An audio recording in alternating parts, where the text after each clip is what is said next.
ओम श्री साम शिवाय नमः। श्री गणेशाय नमः। श्री शिव महापुराण में रुद्र संहिता सृष्टि खंड का 14वां अध्याय प्रारंभ करते हैं। विभिन्न पुष्पों, अन्नों तथा जलादि की धाराओं से शिवजी की पूजा का महात्म्य। ऋषिगण बोले, हे महाभाग, हे व्यास शिष्य, आप सब प्रमाण हमें यह बताएं कि किन किन पुष्पों से पूजन करने पर भगवान सदाशिव कौन कौन सा फल प्रदान करते हैं। सूत जी बोले, हे शौनक आदि ऋषियों, आप आदरपूर्वक सब सुने। मैं बड़े प्रेम से पुष्पार्पण की विधि बता रहा हूँ। देवर्षि नारद ने भी इसी विधि को विधाता ब्रह्मा जी से पूछा था। तब उन्होंने बड़े ही प्रेम से शिव पुष्पार्पण की विधि बतलाई थी। ब्रह्मा जी बोले, हे नारद, लक्ष्मी प्राप्ति की इच्छा वाले को कमल, बिल्वपत्र, शतपत्र और शंख पुष्प से भगवान शिव की पूजा करनी चाहिए। हे विप्र, यदि 1,00,000 की संख्या में इन पुष्पों द्वारा भगवान शिव की पूजा की जाए तो सारे पापों का नाश होता है और लक्ष्मी की भी प्राप्ति हो जाती है, इसमें संशय नहीं है। 20 कमलों का एक प्रस्थ बताया गया है और 1 सहस्त्र बिल्व पत्रों का आधा प्रस्थ कहा गया है। 1 सहस्त्र शतपत्र से आधे प्रस्थ की परिभाषा की गई है। 16 पलों का एक प्रस्थ होता है और 10 टंकों का एक पल। जब इसी मान से पत्र, पुष्प आदि को तुला पर रखे तो वह संपूर्ण अभीष्ट को प्राप्त कर लेता है, और यदि निष्काम भावना से युक्त है तो वह इस पूजन से शिव स्वरूप हो जाता है। हे मुनीश्वरों, जो राज्य प्राप्त करने का इच्छुक है उसको 10 करोड़ पार्थिव शिवलिंगों की पूजा के द्वारा भगवान शंकर को प्रसन्न करना चाहिए। प्रत्येक पार्थिव लिंग पर मंत्र सहित पुष्प, खंड रहित धान के अक्षत और सुगंधित चंदन चढ़ाकर अखंड जलधारा से अभिषेक करना चाहिए। तदनंतर प्रत्येक पार्थिव लिंग पर मंत्र सहित अच्छे अच्छे बिल्वपत्र अथवा शतपत्र और कमल पुष्प समर्पित करना चाहिए। प्राचीन ऋषियों ने कहा है कि यदि शिवलिंग पर शंख पुष्पी के फूल चढ़ाए जाएं तो इस लोक और परलोक में सभी कामनाओं का दिव्य फल प्राप्त होता है। धूप, दीप, नैवेद्य, अर्घ्य, आरती, प्रदक्षिणा, नमस्कार, क्षमा प्रार्थना और विसर्जन करके जिसने ब्राह्मण भोजन करा दिया उसे भगवान शंकर अवश्य ही राज्य प्रदान करते हैं। जो मनुष्य सर्वश्रेष्ठ बनने का इच्छुक है वह उपर्युक्त कही गई विधि के अनुसार उसके आधे अर्थात 5 करोड़ पार्थिव शिवलिंगों का यथाविधि पूजन करे। कारागार में पड़े मनुष्य को 1,00,000 पार्थिव लिंगों से भगवान शंकर की पूजा करनी चाहिए। यदि रोगग्रस्त हो तो उसे उस संख्या के आधे अर्थात 50,000 पार्थिव लिंगों से शिव का पूजन करना चाहिए। कन्या चाहने वाले मनुष्य को उसके आधे अर्थात 25,000 पार्थिव लिंगों से शिव का पूजन करना चाहिए। जो विद्या प्राप्त करने की इच्छा रखता है उसे चाहिए कि वह उसके भी आधे पार्थिव लिंगों से शिव की अर्चना करे। जो वाणी का अभिलाषी हो उसे घी से शिव की पूजा करनी चाहिए। अभिचार आदि कर्मों में कमल पुष्पों से शिव पूजन का विधान है। सामंत राज्यों पर राजाओं को विजय प्राप्त करने के लिए 1 करोड़ कमल पुष्पों से शिव का पूजन करना प्रशस्त माना गया है। राजाओं को अपने अनुकूल करने के लिए 10,00,000 कमल पुष्पों से पूजन करने का विधान है। यश प्राप्त करने के लिए उतनी ही संख्या कही गई है और वाहन आदि की प्राप्ति के लिए 1,000 पार्थिव लिंगों की पूजा करनी चाहिए। मोक्ष चाहने वाले को 5 करोड़ कमल पुष्पों से उत्तम भक्ति के साथ शिव की पूजा करनी चाहिए। ज्ञान चाहने वाले 1 करोड़ कमल पुष्प से लोक कल्याणकारी शिव का पूजन करें और शिव का दर्शन प्राप्त करने का इच्छुक उसके आधे कमल पुष्प से उनकी पूजा करें। कामनाओं की पूर्ति के लिए महामृत्युंजय मंत्र का भी जप करना चाहिए। 5,00,000 महामृत्युंजय मंत्र का जप करने पर भगवान सदाशिव निश्चित ही प्रत्यक्ष हो जाते हैं। 1,00,000 के जप से शरीर की शुद्धि होती है। दूसरे लाख के जप से पूर्व जन्म की बातों का स्मरण होता है। तीसरे लाख के जप से संपूर्ण काम्य वस्तुएं प्राप्त होती हैं। चौथे लाख का जप होने पर भगवान शिव का दर्शन होता है और जब 5वें लाख का जप पूरा होता है तब भगवान शिव जप का फल निसंदेह प्रदान करते हैं। इसी मंत्र का 10,00,000 जप हो जाए तो संपूर्ण फल की सिद्धि होती है। जो मोक्ष की अभिलाषा रखता है वह 1,00,000 दर्भों द्वारा शिव का पूजन करे। मुनि श्रेष्ठ, शिव की पूजा में सर्वत्र लाख की ही संख्या समझनी चाहिए। आयु की इच्छा वाला पुरुष 1,00,000 दुर्वाओं द्वारा पूजन करे। जिसे पुत्र की अभिलाषा हो वह धतूरे के 1,00,000 फूलों से पूजा करे। लाल डंठल वाला धतूरा पूजन में शुभदायक माना गया है। अगस्त्य के फूलों से पूजा करने वाले पुरुष को महान यश की प्राप्ति होती है। यदि तुलसी दल से शिव की पूजा करे तो उपासक को भोग और मोक्ष का फल प्राप्त होता है। लाल और सफ़ेद मदार, अपामार्ग और कल्हार के फूलों द्वारा पूजा करने से प्रताप की प्राप्ति होती है। अड़हुल के फूलों से की हुई पूजा शत्रु विनाशक कही गई है।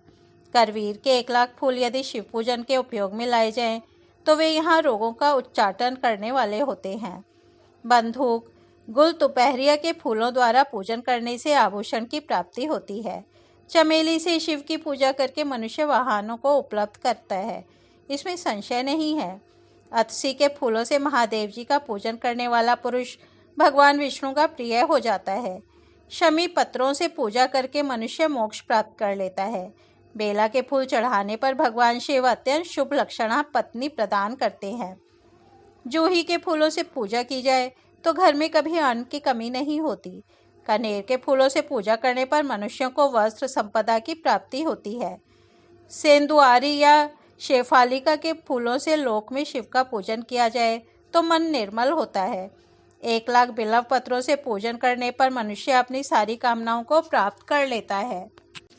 हर सिंगार के फूलों से पूजा करने पर सुख संपत्ति की वृद्धि होती है। ऋतु में पैदा होने वाले फूल यदि शिव की पूजा में समर्पित किए जाएं तो वे मोक्ष देने वाले होते हैं, इसमें संशय नहीं है। राई के फूल शत्रुओं के लिए अनिष्टकारी होते हैं। इन फूलों को 1,00,000 की संख्या में शिव के ऊपर चढ़ाया जाए तो भगवान शिव प्रचुर फल प्रदान करते हैं। चंपा और केवड़े को छोड़कर अन्य कोई ऐसा फूल नहीं है जो भगवान शिव को प्रिय न हो। अन्य सभी पुष्पों को समर्पित करना चाहिए।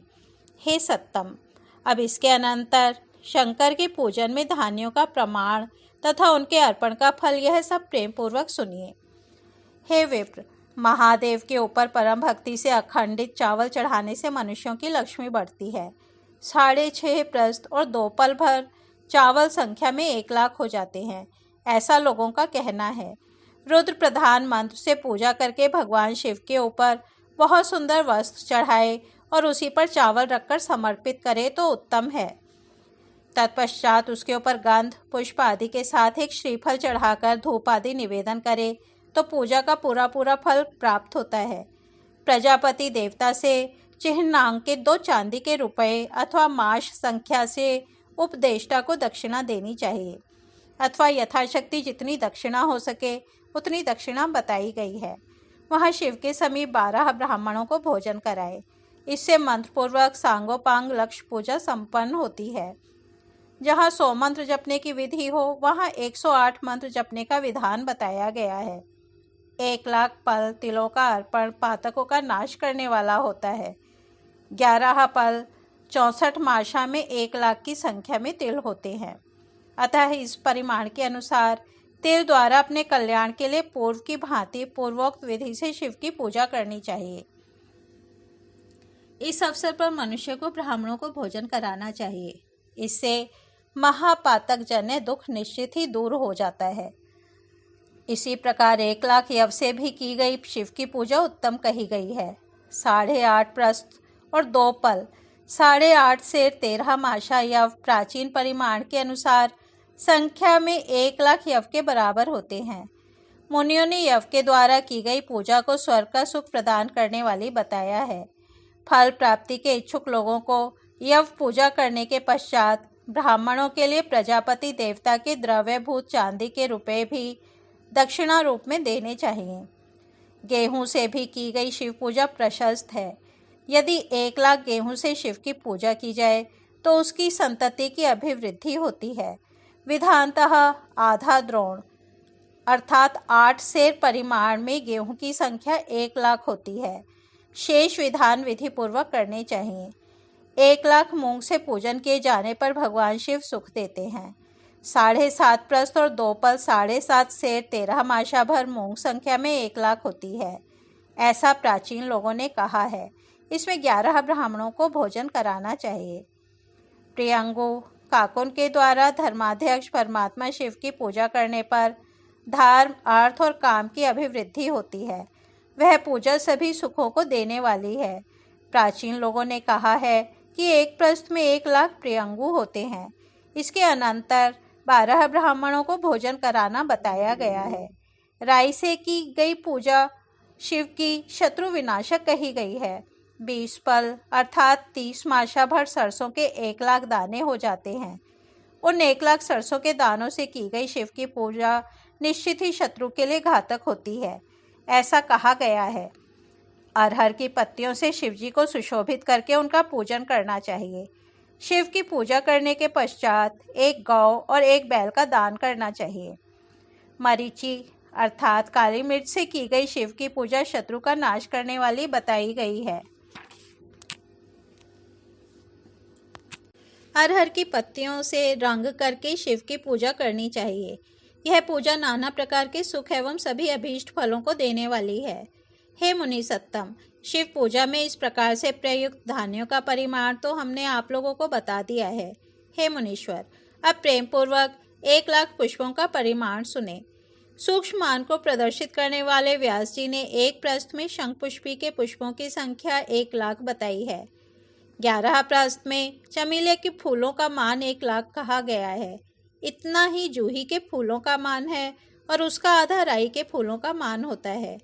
मल्लिका अर्थात मालती के लाख फूलों का पूर्ण मान 20 प्रस्थ है। तिल के पुष्पों का मान मल्लिका के मान की अपेक्षा 1 प्रस्थ कम होता है। कनेर के पुष्पों का मान तिल के पुष्पों के मान का तिगुना कहा गया है। पंडितों ने निर्गुंडी के पुष्पों का भी उतना ही मान बताया है। केवड़ा, शिरीष तथा बंधुजीव दोपहरिया के 1 लाख पुष्पों का मान 10 प्रस्थ के बराबर होता है। इस तरह अनेक प्रकार के मान को दृष्टि में रखकर सभी कामनाओं की सिद्धि के लिए तथा मुक्ति प्राप्त करने के लिए कामना रहित होकर शिव की पूजा करनी चाहिए। अब मैं जलधारा पूजा के महान फल को कह रहा हूँ, जिसके श्रवण मात्र से ही मनुष्यों का कल्याण हो जाता है। भक्ति पूर्वक सदाशिव की विधिवत पूजा करने के पश्चात उन्हें जलधारा समर्पित करें। सन्निपात आदि ज्वर में होने वाले प्रलाप की शांति के लिए भगवान शिव को दी जाने वाली कल्याणकारी जलधारा शतरुद्रीय मंत्र से, 11 रुद्र से, रुद्र मंत्रों के जप से, पुरुष सूक्त से, 6 ऋचा वाले रुद्र सूक्त से, महामृत्युंजय मंत्र से, गायत्री मंत्र से अथवा शिव के शास्त्रोक्त नामों के आदि में प्रणव और अंत में नमः पद जोड़कर बने हुए मंत्रों द्वारा अर्पित करनी चाहिए। सुख और सनातन की वृद्धि के लिए जलधारा द्वारा पूजन उत्तम होता है। उत्तम भस्म धारण करके उपासक को प्रेम पूर्वक नाना प्रकार के शुभ एवं दिव्य द्रव्यों द्वारा शिव की पूजा करनी चाहिए और शिव पर उनके सहस्त्रनाम मंत्रों से घृत की धारा गिरानी चाहिए। ऐसा करने पर वंश का विस्तार होता है, इसमें संशय नहीं है। इस प्रकार यदि 10,000 मंत्रों द्वारा शिव जी की पूजा की जाए तो प्रमेह रोग की शांति होती है और उपासक को मनोवांछित फल की प्राप्ति हो जाती है। यदि कोई नपुंसकता को प्राप्त हो तो वह घी से शिव जी की भली भांति पूजा करे। इसके पश्चात ब्राह्मणों को भोजन कराए। साथ ही उसके लिए मुनीश्वरों ने प्राजापत्य व्रत का भी विधान किया है। यदि बुद्धि जड़ हो जाए तो उस अवस्था में पूजक को केवल शर्करा मिश्रित दुग्ध की धारा चढ़ानी चाहिए। ऐसा करने पर उसकी बृहस्पति के समान उत्तम बुद्धि हो जाती है। जब तक 10,000 मंत्र न हो जाए तब तक दुग्ध धारा द्वारा भगवान शिव का पूजन करते रहना चाहिए। जब शरीर में अकारण ही उच्चाटन होने लगे, जी उछट जाए, जहाँ कहीं भी प्रेम न रहे, दुख बढ़ जाए और अपने घर में सदा कलह होने लगे, तब पूर्वोक्त रूप से दूध की धारा चढ़ाने से सारा दुख नष्ट हो जाता है। शत्रुओं को संतप्त करने के लिए पूर्ण प्रयत्न के साथ भगवान शंकर के ऊपर तेल की धारा अर्पित करनी चाहिए। ऐसा करने पर निश्चित ही कर्म की सिद्धि होती है। सुगंधित तेल की धारा अर्पित करने पर भोगों की वृद्धि होती है। यदि मधु की धारा से शिव की पूजा की जाए तो राज्य, क्षमा, रोग दूर हो जाता है। शिव जी के ऊपर ईख के रस की धारा चढ़ाई जाए तो वह भी संपूर्ण आनंद की प्राप्ति कराने वाली होती है। गंगा जल की धारा तो भोग और मोक्ष दोनों फलों को देने वाली। ये सब जो धाराएं बताई गई हैं, इन सबको मृत्युंजय मंत्र से चढ़ाना चाहिए। उसमें भी उक्त मंत्र का विधानतः 10,000 जप करना चाहिए और 11 ब्राह्मणों को भोजन कराना चाहिए। हे मुनीश्वरों, जो आपने पूछा था वह सब मैंने आपको बता दिया। संसार में सदाशिव की यह पूजा समस्त कामनाओं को पूर्ण करने में समर्थ और सफल है। भक्ति पूर्वक यथाविधि स्कंद और उमा के सहित भगवान शंभु की पूजा करके भक्त जो फल प्राप्त करता है, उसे जैसा सुना है वैसा ही कह रहा हूँ। वह इस श्लोक में पुत्र, पौत्र आदि के साथ समस्त सुखों का उपभोग करके अंत में सभी सुखों को देने वाले शिवलोक को जाता है। वह भक्त वहाँ करोड़ों सूर्य के समान देदीप्यमान तथा सभी कामनाओं को पूर्ण करने वाला, विमानों पर गान वाद्य यंत्रों से युक्त रुद्र कन्याओं से घिरकर बैठे हुए शिवरूप में प्रलय पर्यंत क्रीड़ा करता है। तदनंतर अविनाशी परम ज्ञान को प्राप्त करके मोक्ष को पा लेता है। इस प्रकार श्री शिव महापुराण के अंतर्गत द्वितीय रुद्र संहिता के प्रथम खंड में सृष्टि उपाख्यान में शिव पूजन वर्णन नामक 14वां अध्याय पूर्ण हुआ। अब हम 15वां अध्याय सुनते हैं, सृष्टि का वर्णन। नारद जी बोले, हे महाभाग, हे विधे, हे देवश्रेष्ठ, अब धन्य है आपने आज ये शिव की परम पावनी अद्भुत कथा सुनाई। इसमें सदाशिव की लिंगोत्पत्ति की जो कथा हमने सुनी है वह महादिव्य, कल्याणकारी और अद्भुत है, जिसके प्रभाव मात्र को ही सुनकर दुख नष्ट हो जाते हैं। इस कथा के पश्चात जो हुआ उसका महात्म्य और उसके चरित्र का वर्णन करें। यह सृष्टि किस प्रकार से हुई, इसका भी आप विशेष रूप से वर्णन करें। ब्रह्मा जी बोले, आपने यह उचित ही पूछा है। तदनंतर जो हुआ और मैंने जैसे पहला सुना है वैसा ही मैं संक्षेप में कहूँगा। हे विपेंद्र, जब सनातन देव शिव अपने स्वरूप में अंतर्धान हो गए, तब मैंने अपने भगवान विष्णु ने महान सुख की अनुभूति की। तदनंतर हम दोनों ब्रह्मा और विष्णु ने अपने अपने हंस और वाराह रूप का परित्याग किया। सृष्टि संरचना और उसके पालन की इच्छा से हम दोनों उस शिव की माया के दोनों प्रकारों से घिर गए। नारद जी बोले, हे विधे, हे महाप्राज्ञ ब्राह्मण, मेरे हृदय में महान संदेह है। अतुलनीय कृपा करके शीघ्र ही उसको नष्ट करें। अन्य रूपों को छोड़कर आप दोनों ने हंस और वाराह का ही रूप क्यों धारण किया, इसका क्या कारण है, बताइए।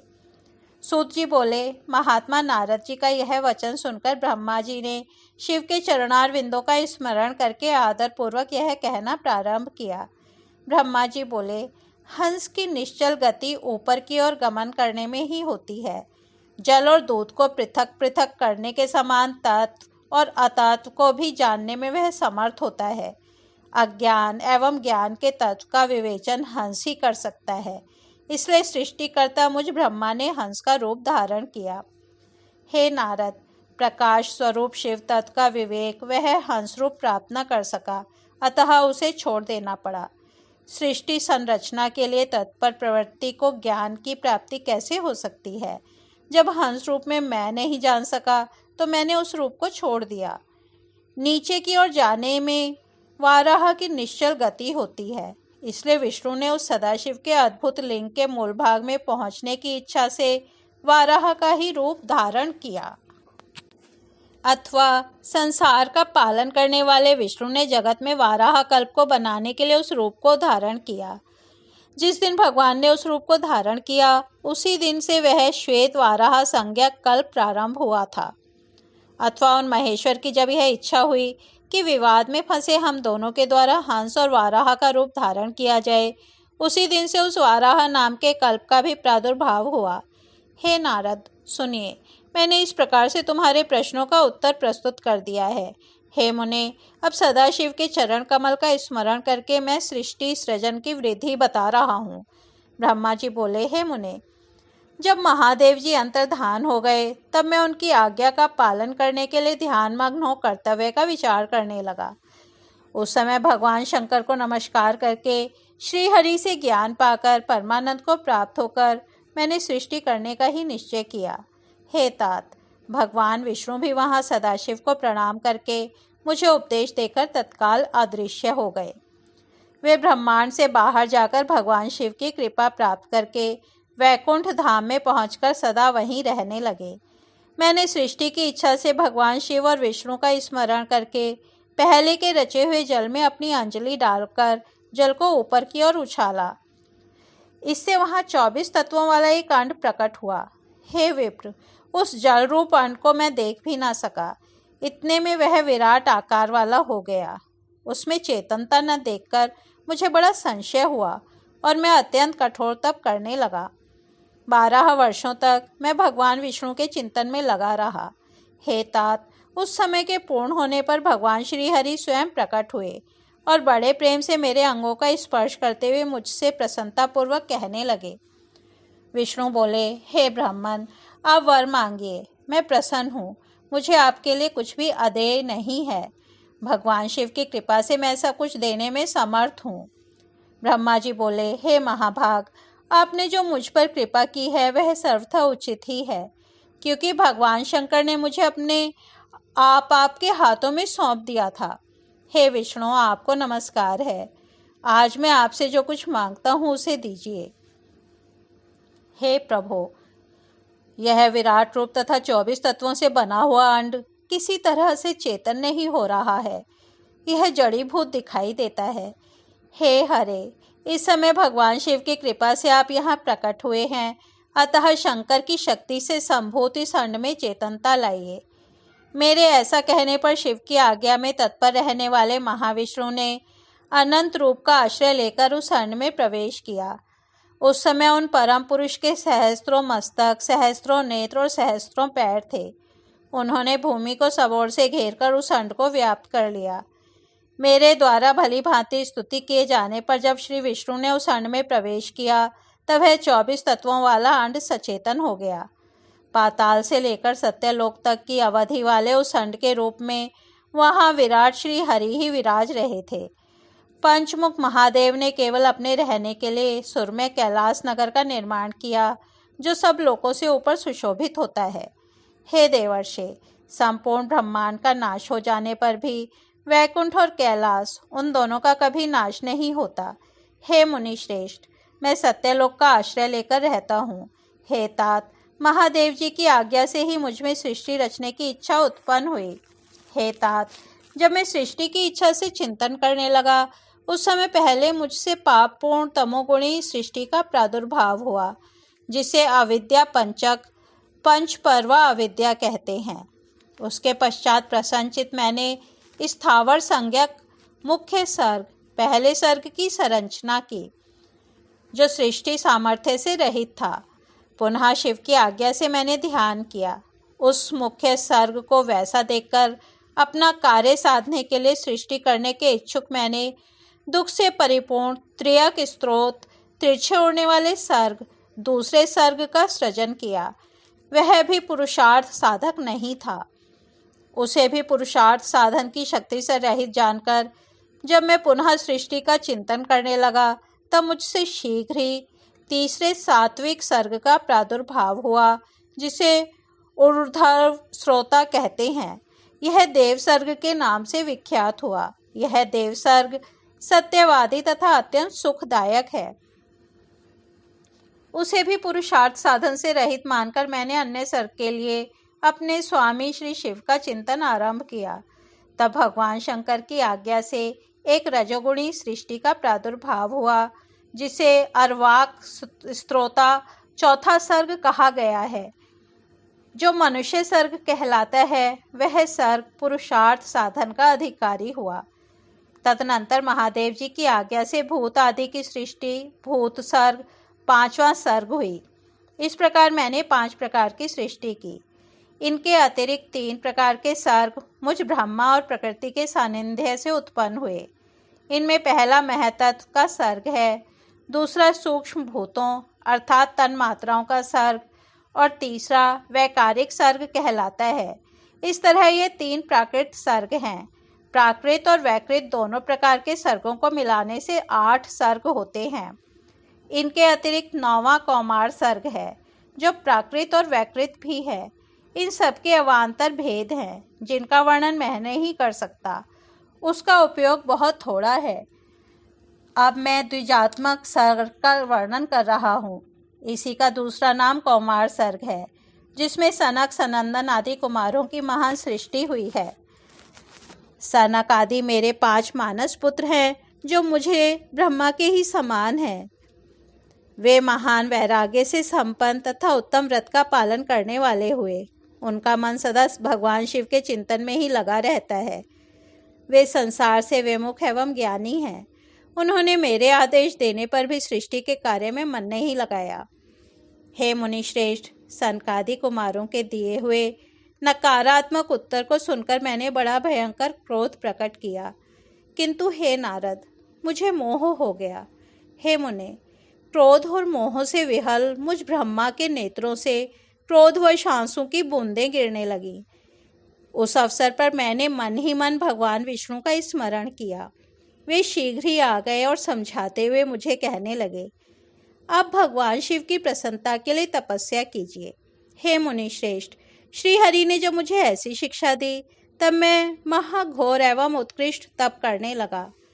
सृष्टि के लिए तपस्या करते हुए मेरी दोनों भुवों और नासिका के मध्य भाग से, जो उनका अपना ही अविमुक्त नामक स्थान है, महेश्वर की 3 मूर्तियों में अन्यतम, पूर्णांश, सर्वेश्वर एवं दया सागर भगवान शिव अर्धनारीश्वर स्वरूप में प्रकट हुए, जो जन्म से रहित, तेज की राशि, सर्वज्ञ तथा सर्वकर्ता हैं।